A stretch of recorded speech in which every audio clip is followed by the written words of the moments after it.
वाहे गुरु सारी साध संगत जी हरिओम। प्यारी साध संगत जी, आज गुरु जी से किसी प्यारे ने सवाल किया कि मैं परमात्मा से जो कुछ भी मांगता हूँ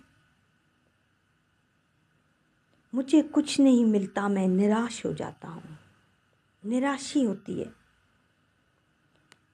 मुझे कुछ भी नहीं मिलता जो मैं मांगता हूँ, इसका कारण क्या है? तो गुरु जी ने बोला कि परमात्मा से कभी भी कोई शिकायत नहीं करो, अपने आप में कमी ढूंढो कि आप में कौन सी कमी है, आपकी प्रार्थना क्यों पूरी नहीं होती। क्या आप दिल लगा के प्रार्थना करते हो? पूरे सच्चे भाव से प्रार्थना करते हो? पूरा पूरा अटल परमात्मा को रखते हो, या कहीं भी कुछ दूसरा भाव रखते हो? क्योंकि जो चीज़ मांगते हो ना, ख्याल सिर्फ मांगने वाली चीज़ का होता है, परमात्मा का नहीं होता। जब परमात्मा का ख्याल होगा फिर जो चीज़ आप मांग रहे होगा वो मांगो या ना मांगो, वो परमात्मा दे ही देता है। क्योंकि जो हमारी बातें सुनता है तो क्या वो हमारे अंदर का नहीं समझ सकता? आप मांगो ना मांगो, सच्ची प्रार्थना करो, सच्ची अरदास करो, सच्चे मन से अरदास करो तो आपकी भावना परमात्मा खुद ब खुद सुनेगा। आप बोलो, कुछ मांगो या ना मांगो, जो आपका ख्याल होगा वो परमात्मा खुद पूरा कर देगा। वो जब हमारे बोल सुन सकता है, हमारे अंदर की एक एक जानकारी है कि हम क्या लेने आए हैं, फिर बोलने की ज़रूरत नहीं पड़ेगी। सिर्फ सच्चा भाव हो, सच्ची लगन हो, अच्छा साफ मन हो, तो प्रार्थना क्यों नहीं पूरी होगी। तो यहाँ गुरु जी सुना रहे थे कि हम जो हैं ना, हम सिर्फ मांगते रहते हैं, बस ये भी दो, ये भी दो, ये भी दो, मगर मांगने से पहले कुछ देना सीखो। और कुछ नहीं है, सच्चा भाव तो है, मन साफ करके मांगो। इतना तो कर सकते हैं मगर हम नहीं करते।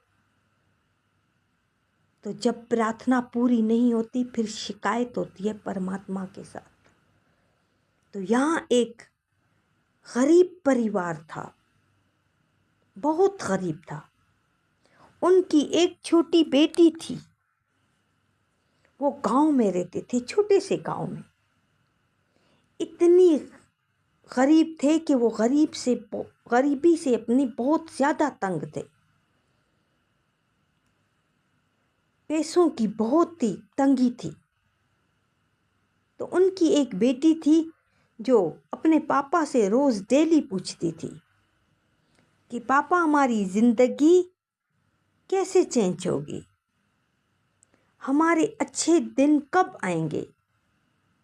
घर में बिल्कुल कुछ भी नहीं है, हमारे भी दिन बदलें, हमारे घर में भी अच्छे दिन आए, ज़िंदगी चेंज हो। तो उसका बाप जो था ना, शाम के टाइम डेली रोज़ाना अपनी बेटी को घुमाने के लिए पहाड़ों पे ले जाता था डेली। तो उसके बाप ने बोला कि दूर वाला जो पहाड़ है ना, सबसे जो दूर है, वही पहाड़ पे भगवान रहते हैं, वही पहाड़ पे भगवान रहते हैं, वही भगवान सब कुछ दे सकता है, हमारे हाथ में नहीं होता। ये सब कुछ परमात्मा देता है और ज़िंदगी की चेंजिंग भी वही करता है। हम नहीं कर सकते, हमारे बंदों के हाथ में कुछ नहीं होता। हमारी किस्मत परमात्मा लिखता है। तो बेटी को समझ आ गई। छोटी सी बेटी थी, बच्चों के दिल वैसे भी साफ होते हैं। तो गई, रोजाना जैसे जाती थी उस पहाड़ के नीचे बैठ के प्रार्थना करती थी कि मेरे पापा को कुछ ना कुछ दे दो।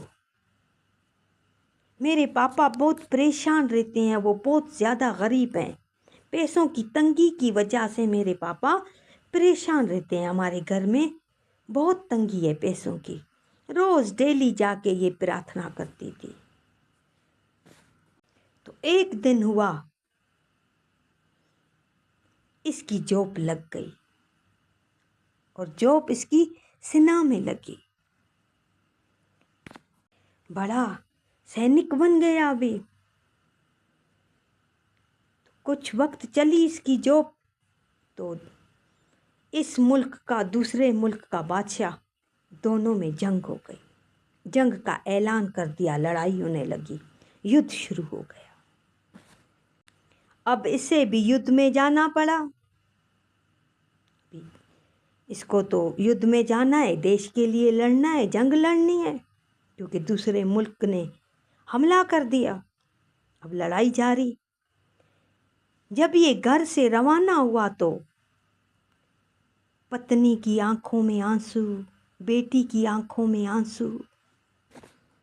अपने पापा से गले मिलके एक लेटर देती है अपने पापा को कि पापा, युद्ध तो उन पहाड़ों के पीछे होगा, पहाड़ से आपको ज़रूर जाना पड़ेगा। तो जाते जाते जिस पहाड़ के ऊपर परमात्मा बैठे हैं, भगवान बैठे हैं, ये मेरा लेटर भगवान को देते जाना। ये लेटर उठाता है, अपने जेब में डालता है, चले युद्ध लड़ने के लिए। जब युद्ध का मैदान आने ही वाला था, जो आखिरी डाकिया था वहाँ पे, पोस्ट वाला जो था डाकिया, तो उसे में चिट्ठी डालता है। अब ये लेटर जब डालता है तो उससे पहले उसके ऊपर लिखता है कि बेटी मुझे माफ़ करना, उस पहाड़ पे कोई भी परमात्मा नहीं है, कोई भी भगवान नहीं रहता। ये तो मैंने ऐसे ही आपका भरोसा रखने के लिए, आपको दिलासा देने के लिए मैंने बोल दिया, मगर वहाँ परमात्मा नहीं रहता। ये लिख के चिट्ठी डाल देता है बिना पढ़े। पढ़ता नहीं है कि उस चिट्ठी में आखिर ऐसा बेटी ने क्या लिखा है। पढ़ता नहीं है, बस चिट्ठी डाल के युद्ध के मैदान की तरफ चलने लगता है। युद्ध काफ़ी देर तक चलता है। जब युद्ध चल रहा होता है तो ये डाकिया भी बंद होते हैं, पोस्टमैन भी नहीं होता कोई भी, क्योंकि बंद है सब कुछ। युद्ध हो रहा है, लड़ाई हो रही है, जंग हो रही है, सब अपने घरों में है, कोई बाहर नहीं निकल रहा, पोस्ट बंद।